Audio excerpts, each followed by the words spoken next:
Psychiatric medicine is sometimes a necessary part of our healing or spiritual journey, and that's okay. I think it's important that we emphasize that in the spiritual community. Sometimes herbs and meditations don't work quite quick enough, or we don't have the stamina, ability, or beliefs built up to support the meantime of those things working. What I do know about medications is that some will kick in like 2 weeks, and you can begin feeling some significant relief from pretty debilitating symptoms. One, yes, medication is trial and error. I think that we all should actually do our own research on medications prior to visiting your psychiatrist or your doctor, because when you have some knowledge and some knowing of like what it is I want, what are the symptoms I want to avoid, what are some potential medications that I would like to try because it seems like this might be a good fit for my body, I promise you will be revered and looked at a lot differently as a patient.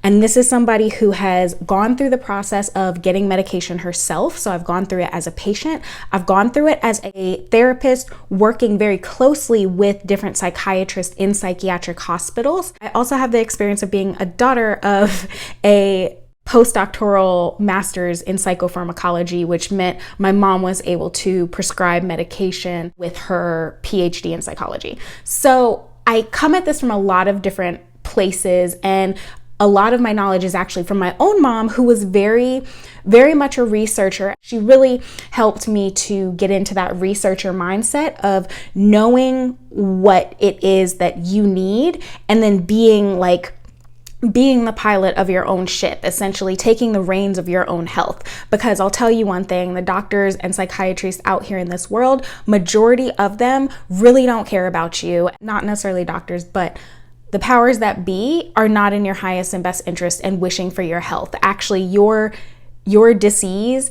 and you having disease makes more money for the powers that be, right? So health is not necessarily the point of our medical system in any type of way. So it's important to go in as an educated consumer so that you know what you might be getting into or what you want to avoid. So yes, medication is trial and error. Yes, you should actually do your own research on medications prior to visiting your psychiatrist or doctor. When we rely too heavily on the powers that be to guide us for our health, we give up our sovereignty and we give up our potential safety. We no longer live in a world where we can do that, especially within a Black and brown body. The powers that be are not made to keep us healthy and happy and well.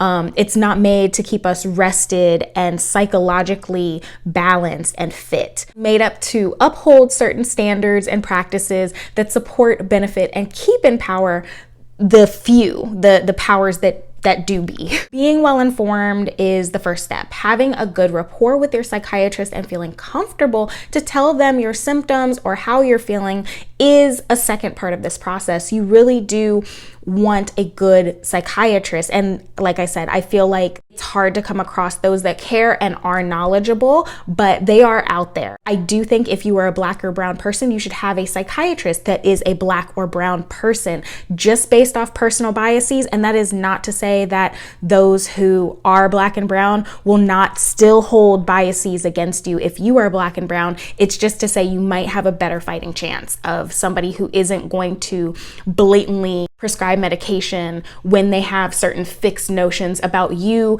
your pain level, or how you just are as a human being. So your psychiatrist is not your therapist, and BT dubs, you should definitely have a therapist working on the emotional and mental health piece of things, working on getting you new habits in place, working on addressing issues that is currently there, addressing trauma that is currently there, addressing beliefs that are not supportive of where you'd like to go, because all those things should be done in conjunction with medication if you're on medication at all.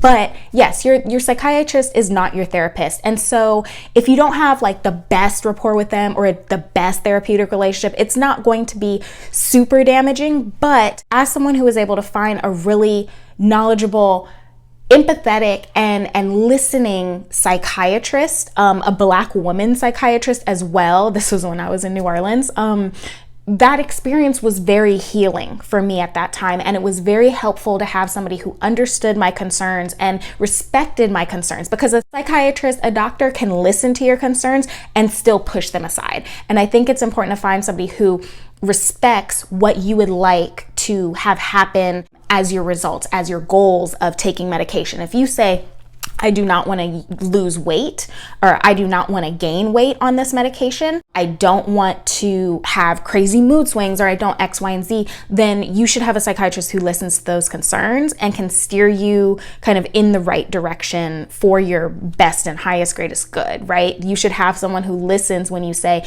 gaining weight will make me feel worse and is the antithesis of why I would even take this medication to begin with, right? You're trying to alleviate as many symptoms that are debilitating as possible, not add new debilitating symptoms. You want someone who can help guide you in things to look out for and can help you make educated decisions on things like dosages. Do I need to do more or less? Do I need more support? Do I need less support? Changing medications altogether. Maybe this medication has more negative side effects than good benefits, so we're just gonna change it around, right? Like I said, trial and error when it comes to medications.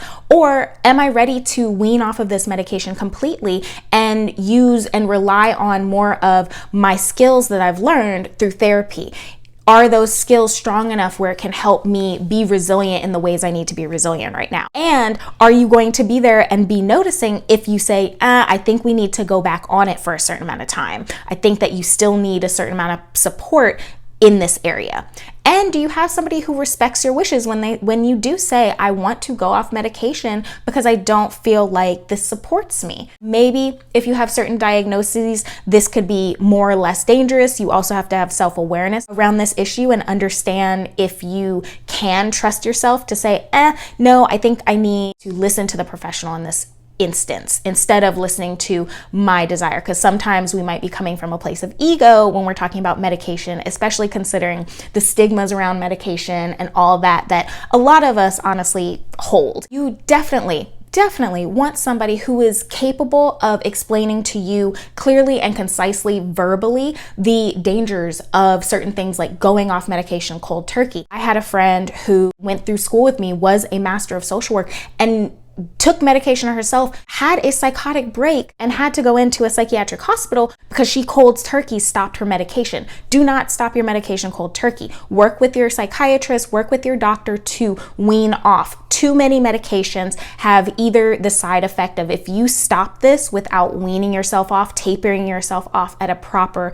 speed, you can go into psychosis or you can have homicidal or suicidal thoughts. Obviously, we don't want that. Please be aware and do not go off your medications cold turkey, but have someone who is verbally going to tell you that, because you need to know that you're dealing with a competent individual who will give you the right warnings and things that you need to know as a consumer of a specific drug. Honestly, bottom line, if you are a spiritual person, if you are on your healing journey, just do your due diligence when it comes to medication. You have to do some research. You have to be a willing and able participant in this, because it is not just the doctor is going to give me what I need. You need to be the guider of your own ship. You need to be there very mindfully taking into account how this medication is working on me, what are symptoms I'm feeling, Think of the same thing when you're taking like herbal medications. You want to be understanding of how is this herb affecting my body? How is it playing into my own body chemistry? Because that matters. All of that matters. Take your medications regularly and as prescribed. Make sure you're not skipping too many, because that counts as going off your medicine cold turkey. Once again, we don't want those problems. If you're somebody who's really into herbal support and you currently use herbs, make sure you're looking for contraindications. Make sure you're checking the herbs that you're using. St. John's wort, for example, is really helpful for dealing with depression and can lift that fog of depression, but you have to be taking it for a while. And also you cannot take it with psychopharmacology kind of medications.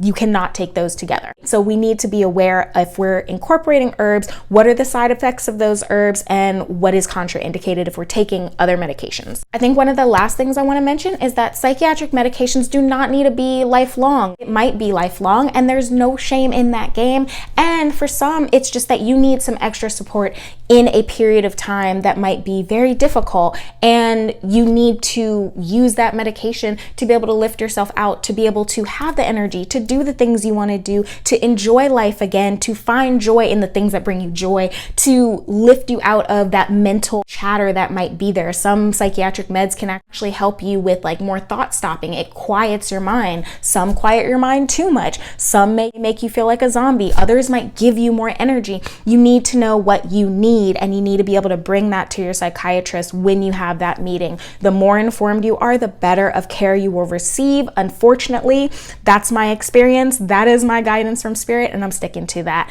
But I do want to say there is no shame in taking medication and in utilizing medication as another tool in your spiritual health and spiritual healing journey. What we're doing is picking up the things that support us, picking up the things that nurture us. And if medication is one of those things, drop the stigma, let it go, and know that this is a great tool for you. Does not have to be forever, can be just as long as you need it to learn other things that support you. So just wanted to give my 2 cents on that. And I think the warnings are very important for us to know as a collective, as well just how to go about finding a supportive therapist, or what to ask when you're in that situation of, I do want medication, I'm ready for that support. How do I go about doing this in a way that's safe and healthy, and that I know I'm going to be taking care of myself the best I can. So I love you guys. By the way, I'm Gabrielle Dejoie. I am a master of social work. I've been in this game for quite a while now, the healing and spiritual spaces. I've worked as a therapist at a psychiatric hospital, and I think I know a thing or two when it comes to